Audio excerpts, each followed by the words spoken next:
नमस्कार दोस्तों, मेरा नाम डॉक्टर इंदु बंसल है। मैं Narayana super speciality hospital Gurgaon में रेडिएशन ओंकोलॉजी डिपार्टमेंट की इंचार्ज हूँ। आज मैं आप सबको बताऊंगी कि अगर किसी को बच्चेदानी के मुंह का यानी सर्वाइकल कैंसर है और उनका रेडिएशन का ट्रीटमेंट चल रहा है तो उनको किन किन चीज़ों का ध्यान रखना चाहिए।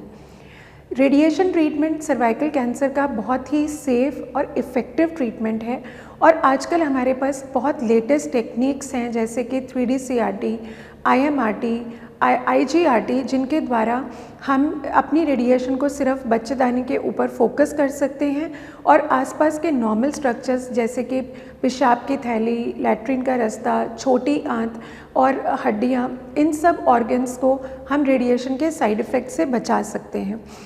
इस वजह से रेडिएशन के दौरान पेशेंट्स को बहुत ज़्यादा कोई साइड इफ़ेक्ट्स नहीं होते।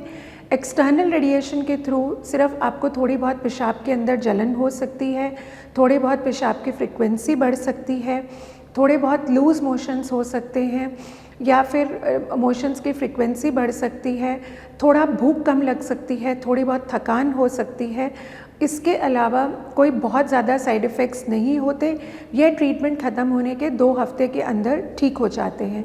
इनको हम एक्यूट इफ़ेक्ट्स बोलते हैं और किसी किसी पेशेंट में लेट इफ़ेक्ट्स हो सकते हैं, यानी कि रेडिएशन ख़त्म होने के 3 महीने के बाद या उसके कुछ टाइम बाद भी पेशेंट्स को लेट साइड इफ़ेक्ट्स हो सकते हैं। जैसे ओकेजनली कभी कभी 1% या 2% पेशेंट्स में पेशाब की थैली के रास्ते या लैट्रिन के रास्ते से खून आ सकता है।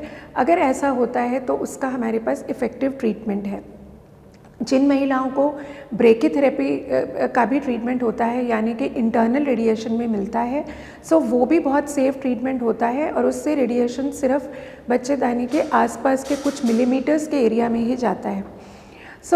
कुछ लेट साइड इफ़ेक्ट्स होते हैं। जिन महिलाओं को एक्सटर्नल रेडिएशन और इंटरनल रेडिएशन मिलता है उनका वेजाइना जो है वो ड्राई हो सकता है, वेजाइनल स्टेनोसिस हो सकती है यानी कि वेजाइना नैरो हो सकता है। ऐसे पेशेंट्स को बाद में अपने डॉक्टर की सलाह से वेजाइनल डायलेटर्स का इस्तेमाल करना चाहिए जिससे कि वो अपनी इंटीमेट लाइफ को एंजॉय कर सकते हैं। रेडिएशन के दौरान आप अपने डॉक्टर से सलाह लें।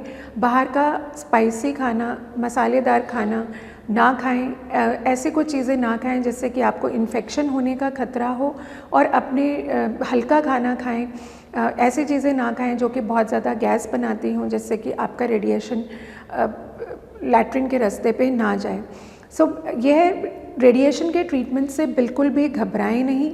यह बहुत सेफ़ और इफ़ेक्टिव ट्रीटमेंट है जिससे कि हमारे पेशेंट्स को हम कम्प्लीटली ठीक कर सकते हैं और उनको एक नॉर्मल लाइफ दे सकते हैं।